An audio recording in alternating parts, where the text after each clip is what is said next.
12월 7일 목요일 에바다교회 오늘 여는 말씀 함께 나누겠습니다. 사도신경으로 신앙 고백 드리겠습니다. 나는 전능하신 아버지 하나님 천지의 창조주를 믿습니다. 나는 그의 유일하신 아들 우리 주 예수 그리스도를 믿습니다. 그는 성령으로 잉태되어 동정녀 마리아에게서 나시고 본디오 빌라도에게 고난을 받아 십자가에 못 박혀 죽으시고 장사된 지 사흘 만에 죽은 자 가운데서 다시 살아나셨으며 하늘에 오르시어 전능하신 아버지 하나님 우편에 앉아 계시다가 거기로부터 살아있는 자와 죽은 자를 심판하러 오십니다. 나는 성령을 믿으며 거룩한 공교회와 성도의 교제와 죄를 용서받는 것과 몸의 부활과 영생을 믿습니다. 아멘. 오늘 하나님께서 우리 가운데 주신 말씀은 누가복음 1장 24절 25절 말씀입니다. 누가복음 1장 24절 25절 말씀입니다. 우리 다 찾으셨으면 우리 함께 읽도록 하겠습니다. 이후에 그의 아내 엘리사벳이 잉태하고 5달 동안 숨어 있으며 이르되 주께서 나를 돌보시는 날에 사람들 앞에서 내 부끄러움을 없게 하시려고 이렇게 행하심이라 하더라.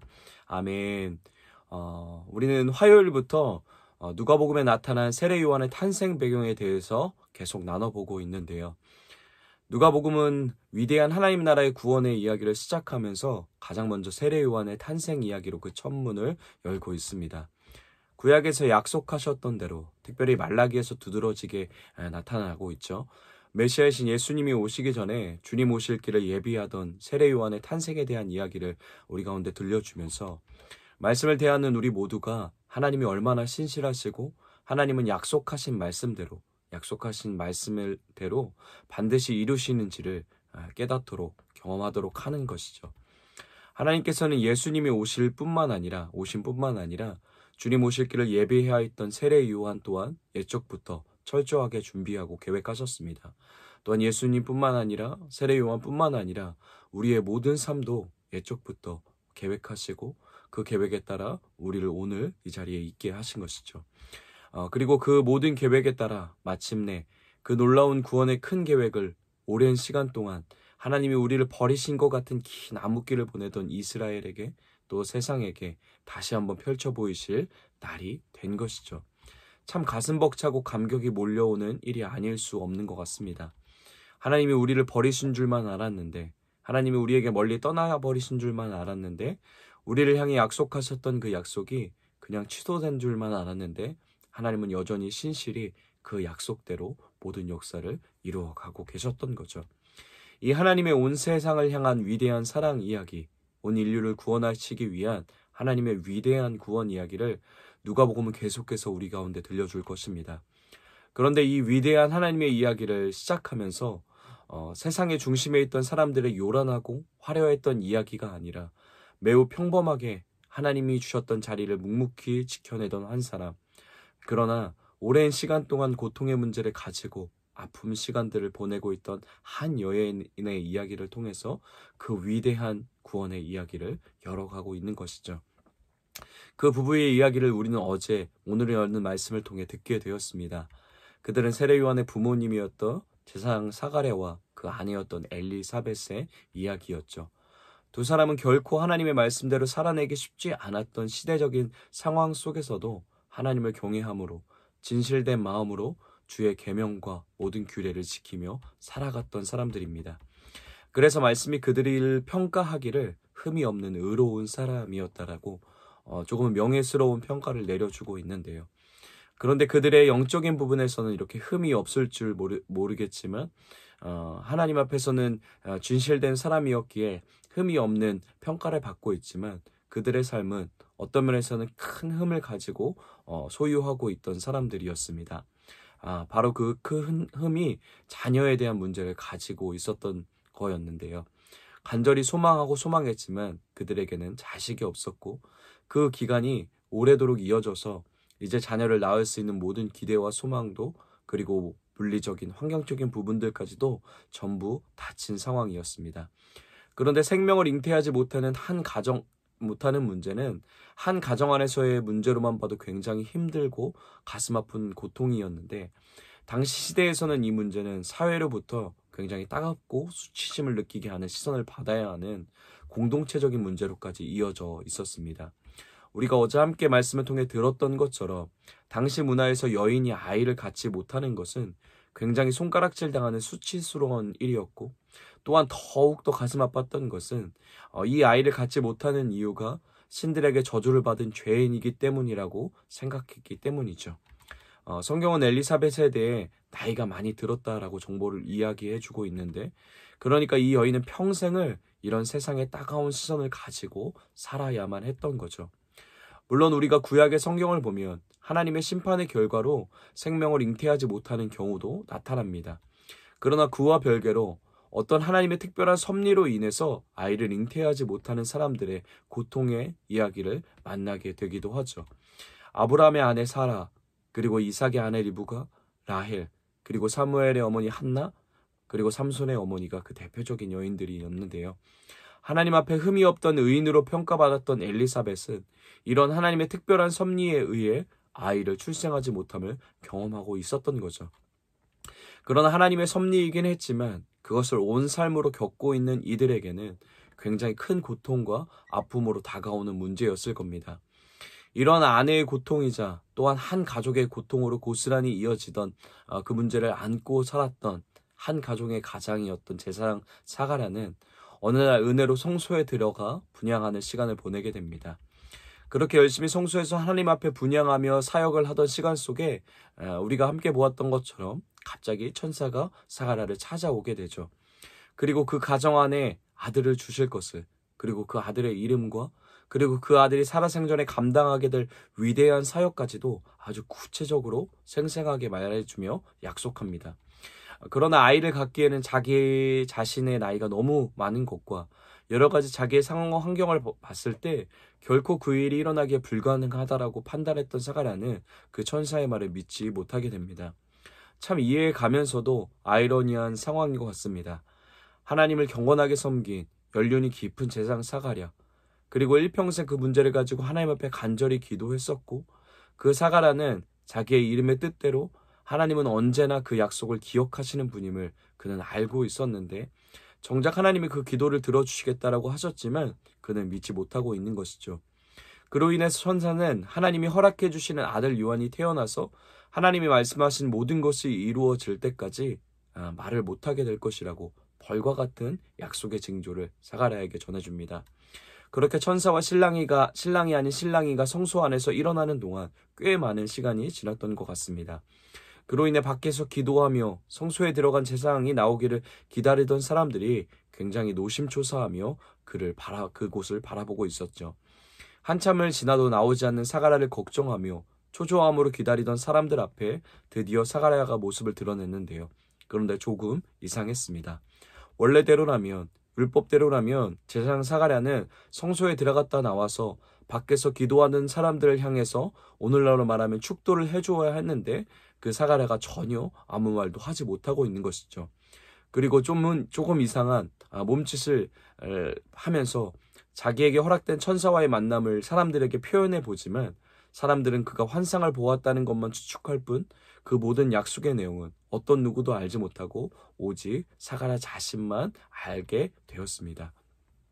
그렇게 모든 성전에서의 사역을 마치고 벙어리가 된 사가랴가 자기의 집으로 돌아가게 되는데요. 집에 돌아온 사가랴는 아내인 엘리사벳에게도 곧 그녀가 임신하게 될 것을, 우리 가정 가운데 생명이 잉태될 것을, 그 기쁜 소식을 전해줄 수가 없었던 거죠. 물론 말 못하는 벙어리가 된 사가랴의 상태는 하나님의 말씀을 믿지 못한 데에 대한 벌과 같은 모습으로 주어진 것입니다. 그러나 그 일을 통해 사가랴는 하루하루 자기 안에만 선명하게 울려대던 하나님의 약속의 말씀을 집중하며 다시 한번 곱씹으며 하나님의 약속의 말씀에 대한 뜻을 깊이 있게 고민하는 시간을 보냈을 겁니다. 또한 그 약속의 비달에 자기의 믿음 없음을 돌아보고 회개하며 다시금 하나님에 대한 믿음을 회복하는 시간을 보내게 되었을 것이죠. 그리고 성전에 사가랴가 돌아온 후 드디어 약속하신 대로 엘리사벳이 아이를 임신하게 되는데요. 마치 우리가 사무엘상에서 엘가나가 성막에서 하나님 앞에 경배하고 돌아가자 한나가 사무엘을 임신한 것과 같은 일들이 사가랴의 가정 가운데 일어나게 됐습니다. 그런데 특이한 엘리사벳의 반응이 나타납니다. 우리 24절 말씀 우리 한 번 더 읽어보도록 하겠습니다. 24절입니다. 그 후에 그의 아내 엘리사벳이 잉태하고 5달 동안 숨어 있으며 이르되 아멘. 누구보다 평생에 아이를 갖기를 원했던 엘리사벳이었습니다. 그리고 일반적인 상식대로라면 위에서도 말했듯이 당시 문화는 아이를 갖지 못하는 것이 공동체에게 손가락질 당하는 수치였잖아요. 그리고 그 수치를 평생을 동안 꼬리표처럼 달고 있었던 엘리사벳이었기에 이제 임신한 엘리사벳은 이제 가슴을 딱 펴고 떳떳하게 온 동네방네를 다니며 자기가 임신했다는 사실들을 소리치며 그간 쌓였던 모든 수치심을 한 방에 날려보내야 했던 것이 맞는 반응이었습니다. 또한 임신하지 못하는 사가랴와 엘리사벳을 안타까움으로 바라보던 주위 사람들도 기적과 같이 임신한 그들의 소식을 들었을 때 이 부부가 일어나서 이 모든 일을 하나님께서 하셨습니다 소리친다면 더할 나위 없이 하나님의 이름을 드높이고 전하고 전도할 수 있는 기회였을 겁니다.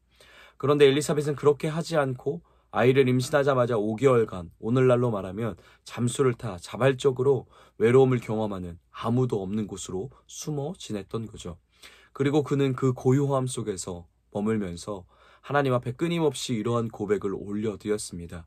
우리 25절입니다. 주께서 나를 돌아보시는 날에 사람들 앞에서 내 부끄러움을 없게 하시려고 이렇게 행하심이라 하더라. 아멘. 엘리사벳이 5개월간 숨어있던 이유에 대해서 성경이 자세하게 우리에게 말해주고 있지는 않은데요. 그러나 그의 고백 가운데 하나님 앞에 독대하며 고요한 시간을 보내게 하신 하나님의 이유를 우리는 추측해 볼 수 있을 것 같습니다. 엘리사벳은 이 모든 일이 어디로부터 왔는지, 이 기적과 같은 일들이 어디로부터 왔는지 알 길이 없었습니다. 남편 사가랴도 말을 하지 못했기에 이 모든 일이 어디로부터 왔고 누구로부터 시작되었고 가능했는지 그녀는 알 수 없었던 거죠. 그러나 그는 자기에게 일어난 일을 그냥 우연처럼 흘러가는 하나의 시간으로, 기적과 같은 시간으로 바라보지 않고 잠잠히 그러나 결의에 가득 찬 각오와 처절함을 가지고 하나님 앞에 묻고 물었을 겁니다.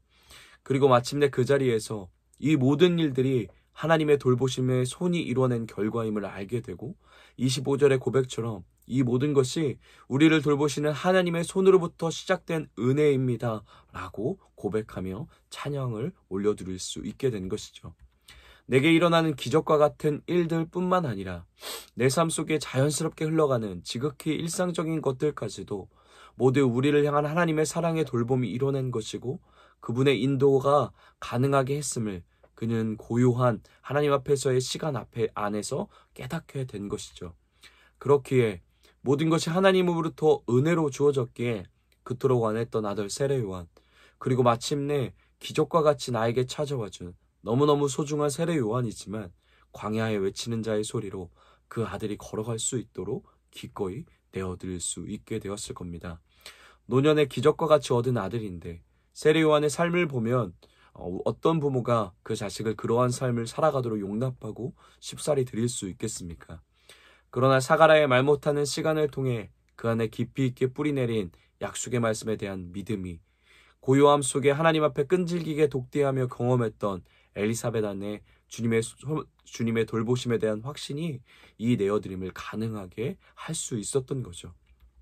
어쩌면 자기 목숨보다 소중한 존재, 내 생명과 같은 아들 세례 요한을 하나님의 나라를 위해 기꺼이 내어드릴 수 있게 한 것입니다. 비천한 나를 돌보시는 하나님의 손이 나와 함께 하시기에, 그리고 그 손이 우리를 지키시기에, 그 손은 능력이 있어서 죽은 것 같은 내 안에서도 생명을 만들어내시는 분이시기에, 그분이 우리 하나님이시기에 기꺼이 내 생명과 같은 세례 요한을 내어드릴 수 있었던 거죠. 아이가 없다는 고통의 문제 때문에 텅 비어 있었던 것 같은 사가랴와 엘리사벳 부부의 삶, 그 삶을 하나님이 기쁨과 생명으로 채워가십니다. 그런데 그분의 채우심은 단순히 간절히 원하고 기도했던 우리의 삶의 문제를 해결하시는 방식으로 아이를 허락해 주심으로 그들을 채우시는 것이 아니었습니다. 그들의 텅 비어 있었던 것 같은 삶이 채워짐을 경험할 수 있었던 것은 우리를 향한 하나님의 돌보심의 손이 언제나 우리와 함께 하신다라는 하나님에 대한 믿음과 신뢰의 회복으로부터 오는 풍성함이었죠. 아이를 얻어 텅 비어있던 그들의 삶이 채워진 것이 아니라 하나님을 얻었기에, 하나님을 알았기에 그들의 삶이 풍성해질 수 있었던 겁니다. 하나님은 그러한 풍성함 안으로 우리를, 오늘을 사랑하는 우리도 인도에 가길 원하시는 것이죠.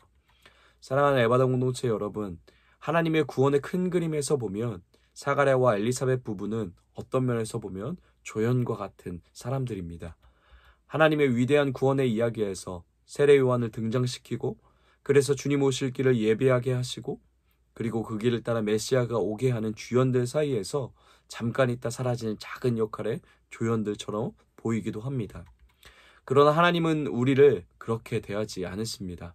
그렇게 사가랴의 믿음 없음을 회복하시기 위해 침묵의 시간을 주시고, 엘리사벳 시선을 회복하시기 위해 아무도 없는 외로움을 독대하는 시간을 만나게 하십니다. 그냥 지나가는 하나의 도구로, 사용되어지는 하나의 통로로 여기셨다라면 하나님이 굳이 이런 고된 교정의 작업을 하실 필요가 없으셨을 겁니다.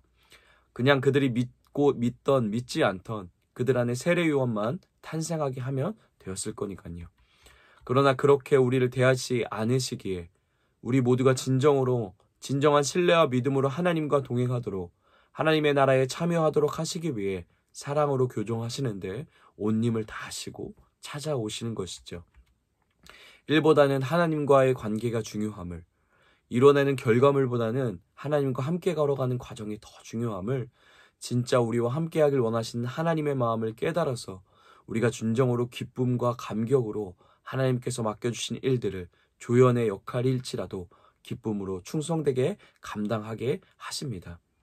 그리고 그 가운데서 하나님이 우리와 함께 하심이, 그 하나님의 신실한 돌봄의 손이 진정한 우리의 풍요로움이요, 진정한 우리의 능력이요, 자랑이요, 기쁨임을 우리 삶 속에 고백할 수 있게 하시는 것이죠.